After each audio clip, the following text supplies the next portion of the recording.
Welcome, welcome, welcome to another night of esports excitement. We are casting Chair League playoffs. So we are Tonight we in. have a Division Two matchup. We're looking at a best of three between Bad Rats World Championship Finals and Gul'dan Goonies. Yeah, and we will be. This is from the round of round of 27. So these guys trying to get to that Sweet 16 spot coming up. So there'll be a lot of good play tonight, and we will be on Cursed Hollow for round one, which is a fun, exciting large map. These are best of threes because we are in division final or division championship rounds. So in Yeah, playoffs. I'm excited to open up on a large map. It allows some teams to really settle in and to kind of see what kind of team work they have going, if they can get those rotations down and all of that, rather than those early mass team fights. We may see some teams lean that route, but I like opening up on a larger map here. Yeah, I totally agree. This is a really fun map to just force some early rotations, and this map helps your timing. Like if you have really good timing, you can take such a huge advantage on this map early on, getting camps at right before that 2 minute, right at the 2 minute mark. So by the 2:30, 2:40 mark, when the curse spawns, the camp's pushing, getting in your globals. So those rotations are quicker and you're getting to that curse really quick. Yeah, definitely. When you know the timings and when you have the emphasis on the timings itself, it can really come to your advantage, especially in these big open maps where you get a nice timed siege camp, nice timed bruiser camp, and it can do a lot of work if you're lucky enough to even get a that curse spawn on the bottom if you take top, and you can really see where that gets you that early advantage and seeing teams really try and combo that as it transitions into that mid and late game as well. Yeah, and it's what this whole game is about is getting that. That's what globals are so highly prioritized in this. Is you want ability to rotate at the end of the rotation, so you can soak that extra lane and get that experience. And those early advantages on this map really play a big role. And that first curse is so important. And so you'll see teams, play the curses kind of like a game of chess, where you'll give up one to get a camp or get a push going, and then force the fight on another one. And then if once you're at two, you got to force the fight so you can get that third one, or the other team's going to get it from you. So it's really interesting to see how teams play this. Yeah, and I think that's actually a great emphasis that you see, in that Division Two, Division One, especially, the little bit mid to higher range of play style is, you say, okay, guys, let's give this one up, and we're actually going to get a larger advantage, getting this camp or getting both of these camps rather than getting that necessarily first curse. Sometimes teams, have a high priority towards every curse, and then you have some teams that recognize that it is more important to give that one up and capitalize somewhere else, or maybe even just push a wall down, or make that team respond to you, try and control it. Yeah, and that's what we'll see. And we're jumping into the draft here, so we'll see if that prioritization on those global champs plays a big role here. And there have been a couple changes, a couple little nerfs here to some of the heroes have been overpowered. So Arthas has been a little nerfed. Rag got nerfed even more. Yeah. We've seen a couple little buffs come out too. So we'll see if any of those changes come into play. Probius did get a buff. I still don't know if he is playable on a map this large, but you never know. Yeah, I would think it's maybe still a little too big for Probius to come out, but if someone likes him, he does do a lot of kind of annoying damage as it goes through. The Arthas definitely needed that nerf because he was extremely good coming out of that big patch release. So I do like the Tassadar being banned out here, though. Those shields definitely not to be messed around with, and just that increased vision can definitely do a lot to turn a team fight. Yeah, and they did nerf Tassadar too. His shields are now same cooldown, but they don't last as long. So you don't get a cooldown per lane. Like it's not 8-second shields and 8-second cooldown. It's now 4 and 8. So shields wear off a little quicker, so it's easier to pick people off during that downtime. And then a false stat ban, which is totally expected on a map this large. Yeah, absolutely. Definitely, expected to see the Falstead or the Dahaka banned out here, and they may be trying to sneak the other one in. I would say those are probably the highest two prioritized globals currently, especially on this larger map, with bushes being everywhere, and then with Falstead's fly be able to go anywhere. So definitely understandable seeing the Falstead banned out here. What do you have expectation-wise for first pick here? I would expect Dahaka. Ragnaros is still up too, and Ragnaros, even though those nerfs happened, he's still very powerful on this map Yeah, his because of his trait. ability to interrupt so much when he's traded up, just like you were saying. So we'll see if that's what happens. I would expect a Dahaka or a Ragnaros to come out first pick here, unless they have some other champ they really want to get a hold of, because Vala is still highly prioritized on this map, and Malf is still the best healer. So The Lucio, definitely not a global presence, but with the speed capability, you can see a higher prioritization of getting that whole team to rotate on to somebody, or getting that last second soak. You can use him a little bit towards that quote unquote global presence just because of that extra speed boost. And I think he's right now one of the strongest healers out there. So I can definitely understand prioritizing him. Not 100% sure if he's first pick worthy, because I do think Rag or Dahaka is extremely strong still. And there we do. We see the Dahaka come out and the Malfurion, very, very standard. yeah, and the thing about first picking Lucio, and this is a downside, if they first pick Lucio, you're guaranteed if you don't pick Lucio, you're going to get Lucio or Malf because you have second and third pick before the next ban phase. So you can unless you really you have to get Lucio, you let Lucio slide. Malf and Dahaka are probably still there. You take Dahaka and you force them to go Malf and something else, and then you're going to be good to go. Yeah, I agree. And the one thing that does give up is that Melf ETC combination pick that we do see coming out very often from a team who does have the 1-2 combo right off the bat. But I do think and perhaps Bad Rats isn't comfortable with the Dahaka pick. That's definitely an option. But I do think first picking the Dahaka there, knowing that you're going to get the Lucio or the Melf coming out after that, is probably the better way to go, but I can definitely understand prioritizing Lucio. Yeah, and then we see an Arthas Gul'dan. Arthas still strong. He did get a nerf, but still really strong in what he can do, and the ability to just kind of sustain a lane. He's still a good Arthas, can beat a Hawkhead lane, so there's that option. And then Gul'dan, interesting pick because on this map you're not really going for that lane clear, but Gul'dan does have a lot of range to poke at people, and he is good against Malf. Gul'dan, because of his AoE damage and kind of that constant damage, Malf doesn't counteract him that well. Yeah, absolutely. The Gul'dan is best known for lane clear, but he still does have the poke, and then anything that has poison. So your Nazeebo, Gul'dan, Zool, any of those combinations, Lunara, can definitely be an annoyance for a Malfurion because it's very hard to prioritize your healing and make sure everybody sustains in a long engagement. We do see an ETC ban, which is okay, I think, and then a Vala ban, which Vala is just a really good damage right now, and a lot of people are picking her really early on. I'm surprised she actually didn't get picked instead of Gul'dan.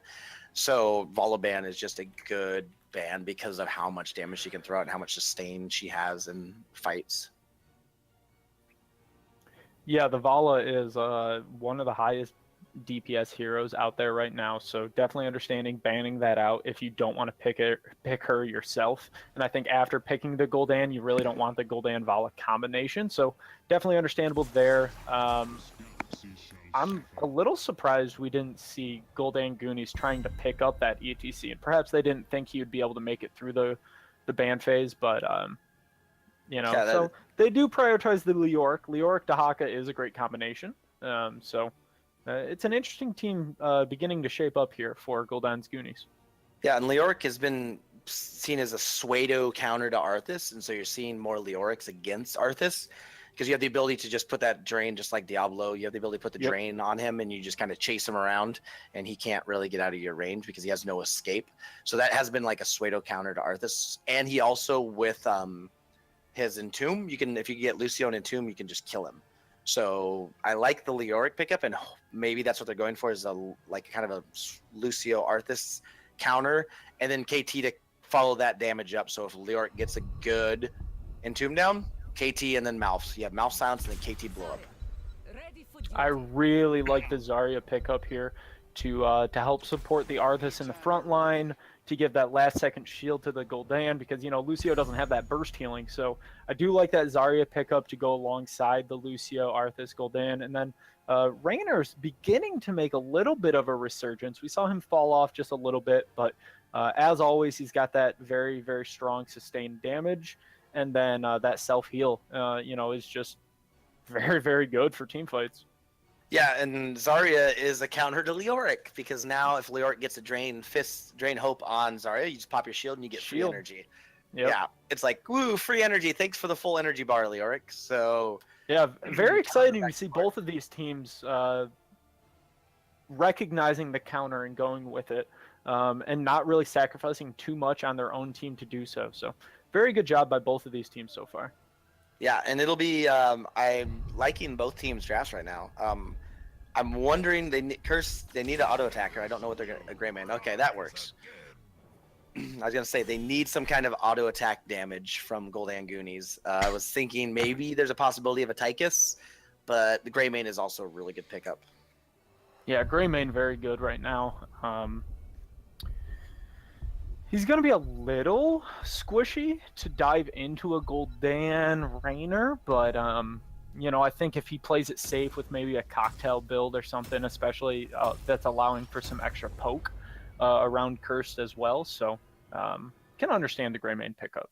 Yeah, and you might actually, and this is one of those times where you could see Greymane go for the throat instead of the normal Cursed Bullet build now. Cursed Bullet's like that new build that everybody's going to kind of blow that front line, but I could see it go for the throat and they just try to get a quick kill on Lucio before the fight really gets engaged on. So that might be something they're going to try to do. We'll see. Yeah, especially if Leoric is able to land an Entomb, that go for the throat combination can be extremely lethal, as you have a bunch of sitting ducks waiting for you. So I am curious to see how teams are going to combo their ultimates, because I think both teams have a pretty solid combo when it comes to that level 10 fight. Yeah, I think you are correct. I think Gul'dan Goonies, because of the Dahaka, has a little bit of advantage when it comes to this map, but the team fight's probably going to be just a little bit better on bad rats. And on blue side, we have Logicali on Zarya, Stealth on Arses, Niam on Gul'dan, Kira on Raynor, and Sleepin' Lazy on Lucio. And for Gul'dan Goonies, on the right-hand side in the red, we have Tuma on Greymane, Arcady on Malfurion, Dottie on Kel'Thas, Drakenator on Leoric, and Odin on Dahaka. Yeah, so we'll see if we see. The esports mid does help Gul'dan Goonies early on, so we'll see if they go for it, because that Dahaka can burrow into lane if they get a fight early on. And it looks like we will see some fun esports going on here. A little bit of esports, teams trying to feel each other out as we get into our best of 3. Just testing the waters. So we'll see how it plays out. Yeah, and we do see convection stacks. We do see reanimation coming out of Leoric, so not the Drain Hope build. I'm a little surprised to see that, I'll be honest. I do like the convection stacks coming out, the perfect aim coming out of Greymane. Very, very standard kind of across the board from there on out. So, yeah, KT's got to learn to not walk in a straight line when dealing with Gul'dan, because that is going to get him stacks. Now let's see. Definitely don't want to help Gul'dan get stacks early on, as he can get stacks early enough.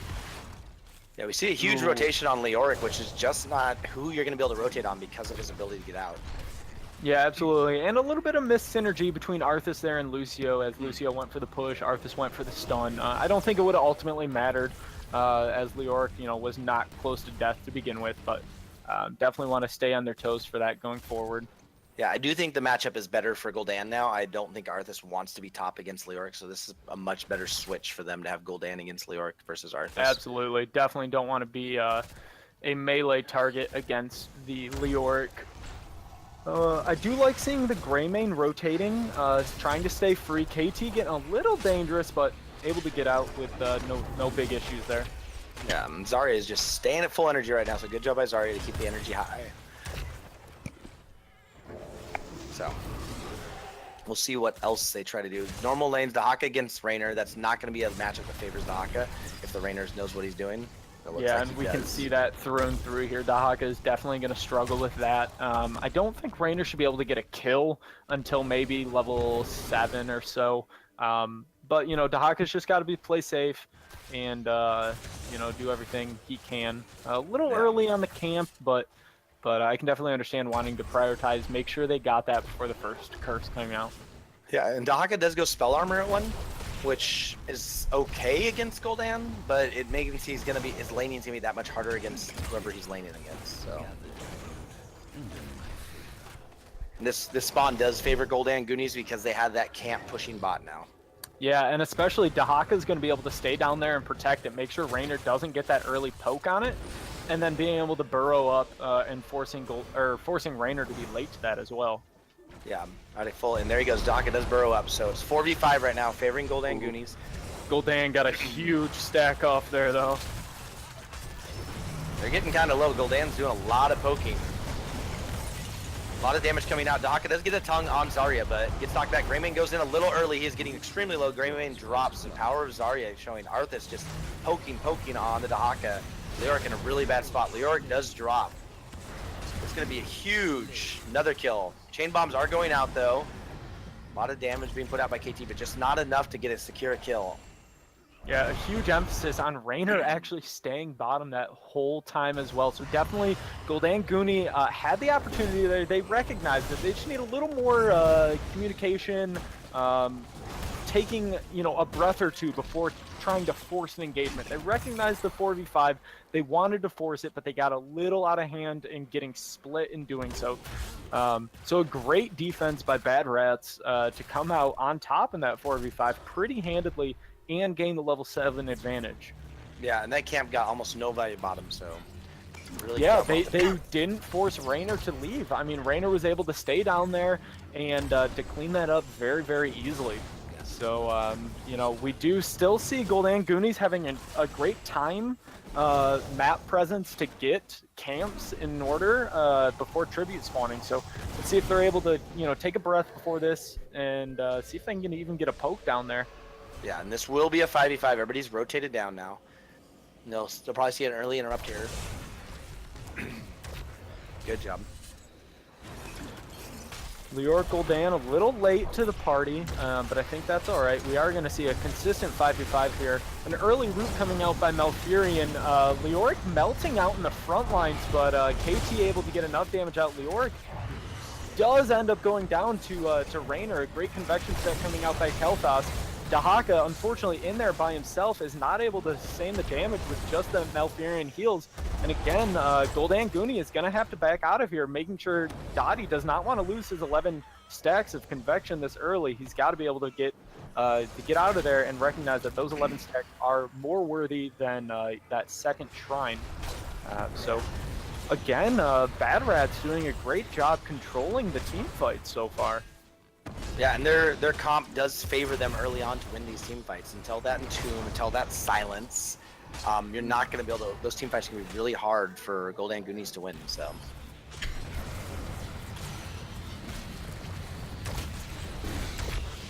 We do see a rotation coming up on Leoric. See if he does recognize that, get out of there in time. So great map awareness coming out from Leoric and in this team to make sure he gets out of that on time. Yeah, I don't see anything too strange coming out of anyone's builds. Cocktail, cleanse. Yeah, everything looks pretty normal. Yeah, everything looks very, very normal. Straight cocktail build coming out of Greymane. Dahaka doing a great job again, getting that camp right before tribute spawn. They just need to hold out, maybe even go their top boss here. I think it's a little late, but that may have been a call that they could have contemplated before the Curse Shrine, because I don't think they want to contest it with level 10. Yeah, I think this is a big mistake. And this is going to cause a lot of issues. If they oh, we see a great combination coming out. Yeah, and they need to get out of there. Gul'dan Goonies, like, they're level 10. You need to get out. Taking boss would have probably been a really good decision, and now you're going to lose two, maybe even one more person. Yeah, and So unfortunately, that's 17 convection stacks being lost by Kel'Thas as well. So definitely more than just 2 or 3 deaths there. yeah, and this curse popping up right now before you're level 10 and 2 people are dead. This is going to be really bad. It's going to get a lot more value than a curse would get if you just gave it up and then defended it. Yeah, and Bad Rat's doing a great job spreading out and getting as much damage with this curse as possible. You know, forcing Gul'dan Goonie to full back for anyone who did survive that fight, and then anyone who did not, you know, slowly starting to recap and recatch up to their team. But if they're able to get 2 or even a third fort down here, it's definitely a huge early game lead, and we see them closing in on 13 almost before Gul'dan Goonies is going to get to level 10. So Yeah. a great recognition by the Bad Rats and getting as much XP contribution as possible there. And they are going to go down for bottom boss, recognizing that they have them on the back foot.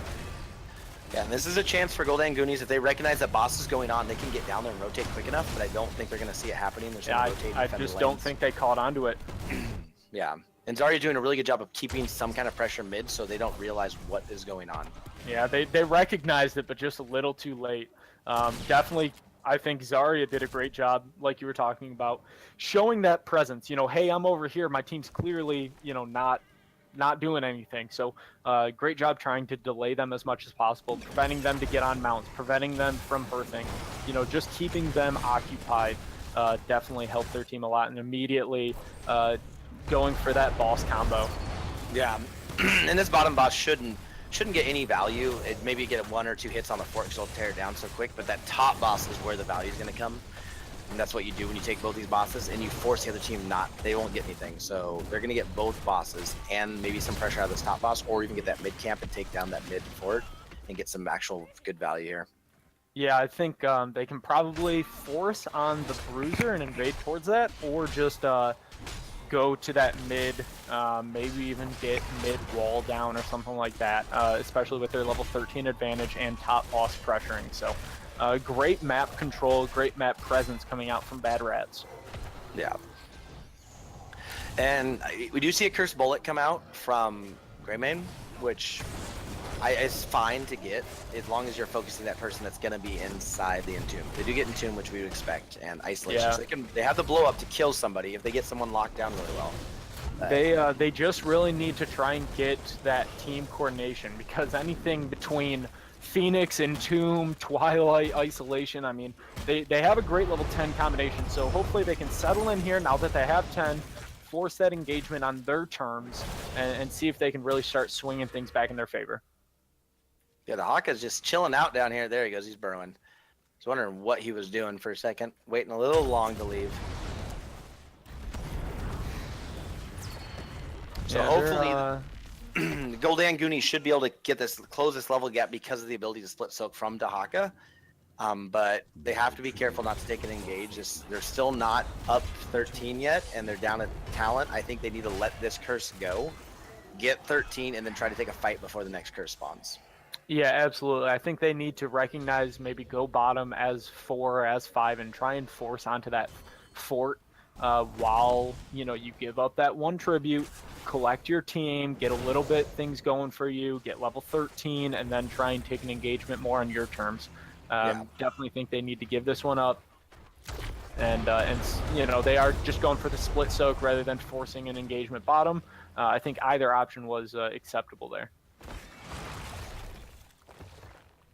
They are getting good rotations out of Bad Rats, but, you know, Gul'dan starting to soak. They now have 13. They need to take a fight before that 16 hits, or if the next tribute's going to spawn when they're 16, it's going to be really hard for them to get it or fight for it. Yeah, I really think they need to try and force now, and hope for the best. I mean, it's going to be a 5v5. It's going to be all 10 ult up, but I think this is their opportunity that they need to force before level 16 comes. Yeah, and good entomb on anyone should secure a kill. If they can get in, they still have the chance here. Yeah, and I even think if it costs you 2 ults to secure 1 kill here and then going into it in a 4v5, you know, I think that favors them. They just were unable to really catch up and slow down anybody. Oh, a great delay coming out by KT. Unfortunately, KT gets blown up. A great Horrify coming out. Greymane getting extremely low after that Horrify. Unfortunately, Entomb hits nobody. Malfurion is split in the back, and Dahaka is forced to just run as fast as he can as a very, very dominating engagement comes out by Bad Rats. And forgive me, Cody, are you aware? Did they have level 16 going into that? Did they get No, that they did in not. the mix? They had it in the middle from the kills, yeah. Okay, So, so it was the engagement that they were looking for. Unfortunately, they were just not able to control the engagement that they needed to. and KT got way too far forward. He was trying to interrupt the tribute, the tribute grab, which he did. But in doing so, he got so far forward, he got isolated and destroyed. So he wasn't able to put out any damage. And Yeah. as KT, you can't, you really want to interrupt that tribute, but you can't sacrifice your life because you are the bread and butter of your team. You're the lifeblood that's going to. You are the damage. Yeah. Greymane is relying on you. Greymane's looking for those low health heroes. He's relying on those convections to come out, be massive damage. That Phoenix to come out and do that massive damage. Definitely. Especially with the curse only being 2 out of 3, and that's kind of what we were talking about in the early, in the pre of this map was, recognizing that you don't always need to force the engagement on it. I think they were trying to force the engagement before 16 there, and maybe that's what did them in. But a great job again from Bad Rats, just controlling the team fight. A great Horrify coming out, great Army of the Dead to keep Arthas alive, and Lucio, just was able to keep him up. Yeah, and I think that's a fact. Ooh, this is gonna be interesting. He does get a really good entomb off, but his both tank caught the entomb. KT should be able to start throwing us some damage, but you have 3 melee in range of all that damage from Zarya, just gonna shred them alive. And Greymane, the whole team gets wiped out just standing in Zarya's rifle in melee range. Just not a good idea ever to give Zarya a hug when she's at full energy. Yeah, never hug Zarya. Unfortunately, it was a great entomb, but he was just a little too far out from the team, and by the time the team caught up, it was a little too late. The team was able to fully turn around, and Bad Rats was able to counter engage back on top of them. So a great idea trying to catch one in that entomb. Unfortunately, the follow-up damage just wasn't quite there in time. And, we really saw the emphasis of, again, the Horrify, the Hyperion coming out, the shield barrier coming out. It just, once that KT gets caught out, they can't burn through the shield. Yeah. Another kill quickly. Dahaka drops. That's the danger of you take isolation. You're gonna be a little bit more vulnerable. Now weird entomb comes out. Leoric drops, and Arthas just running in there. Maybe a defensive entomb coming out, trying to get his team out there as fast as possible. A great cleanse coming out. A great twilight coming out by Malfurion. Unfortunately, just not quite enough. And with a curse and a full health boss on core, I think that's going to be game 1 as a Bad Rats World Championship is able to really just, pretty handily go through game 1. So the Gul'dan Goonies, I think they showed moments of being there. I think they need to just take a minute, collect themselves, and we'll see, what game 2 has in store for us.